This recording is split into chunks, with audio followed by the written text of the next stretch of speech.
ഇങ്ങത്താ. എന്താ പാർവതി, എന്തു പറ്റി? Gas ലീക്കാ sir. സാറിനത് മനസ്സിലായില്ലേ? ഗ്യാസ് ലീക്കാണോ? ജലദോഷം ആയതുകൊണ്ട് എനിക്ക് മണമൊന്നും അറിയാൻ പറ്റുന്നില്ല പാർവതി. ഇപ്പൊ ഇത് കത്തിച്ചിരുന്നെങ്കിൽ എന്താവുമായിരുന്നു അവസ്ഥ?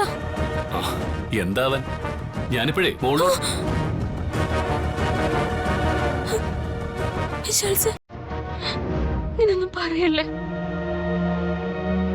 എന്തിനാ വേണ്ടാത്തൊക്കെ പറയുന്നത്?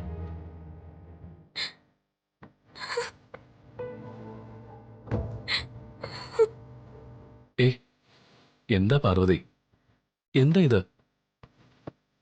ഞാനൊരു തമാശ പറഞ്ഞല്ലേ? സാറിന് തമാശയായിരിക്കും, പക്ഷെ ഇതൊന്നും എനിക്ക് സഹിക്കാൻ പറ്റില്ല.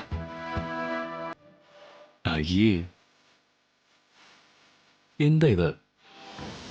കൊച്ചുകുട്ടികളെ പോലെ നീ കരയാതിരിക്ക. ഇപ്പൊ എനിക്കൊന്നും സംഭവിച്ചില്ലല്ലോ, പിന്നെ എന്തിനാ വിഷമിക്കുന്നേ? ഇതെല്ലാം ഞാൻ കാരണം ഉണ്ടാവുന്നത്. നിന്റെ ഭർത്താവിനെ നീ തന്നെ കൊല്ലും. നീ കാരണം? നീ കാരണം എന്ത് സംഭവിച്ചു? അല്ല, ഞാൻ ഈ ഗ്യാസ് ശരിക്കും അടയ്ക്കാത്തതുകൊണ്ടാണല്ലോ ലീക്കായത്.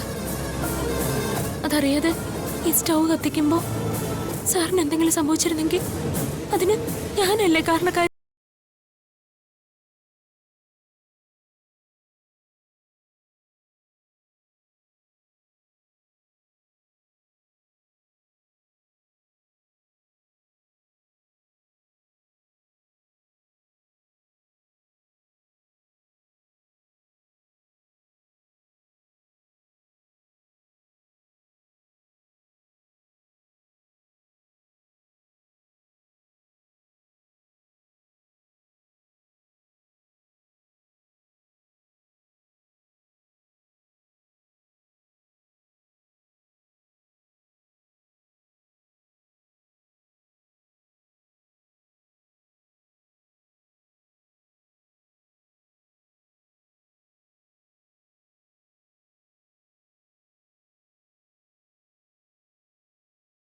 ഓക്കെ, അത് ബെസ്റ്റ്.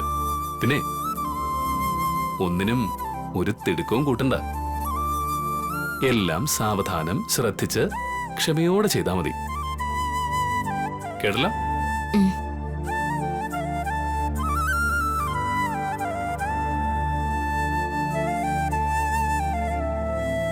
എന്റെ ഉദയനൂരമ്മ അവിടുന്ന് വിശാൽ സാറിനെ ആപത്തിൽ നിന്ന് രക്ഷിച്ചല്ലോ.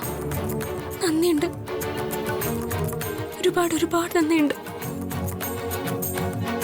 ഇനിയും ആപത്തുകളിൽ നിന്നും എന്റെ വിശാൽ സാറിനെ കാക്കണേ.